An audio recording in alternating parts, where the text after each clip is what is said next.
یہ کہنا جی مسلمان جو ہے وہ ظلم نہیں کرتا، مسلمان یہ نہیں کرتا، مسلمان جنگ نہیں کرتا، مسلمان رحم دل ہے، فلاں ہے، جب وہ کافر آپ پر ظلم و ستم کی انتہا کر رہے ہیں تو پھر مسلمان کا حق بنتا ہے کہ وہ بھی اپنی تلواروں کو تیز کریں۔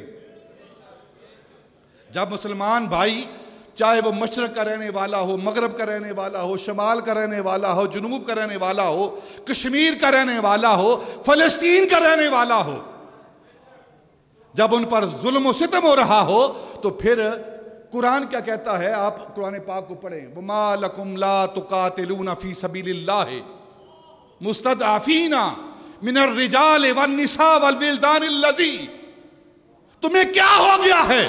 تم اپنی تلواریں کیوں نہیں چلاتے؟ جب ضعیف بچے، ضعیف عورتیں، جب قرآن کہہ رہا ہے مستضعفین، جب یہ ضعیف مرد، کمزور مرد، کمزور عورتیں، یہ کمزور بچے جب تمہیں ندا دے رہے ہوں تو تمہیں کس چیز نے روک کر رکھا ہے؟ لا تقاتلون فی سبیل اللہ، تم اللہ کی راہ میں قتل کیوں نہیں کرتے؟ یہ قرآن کہہ رہا ہے۔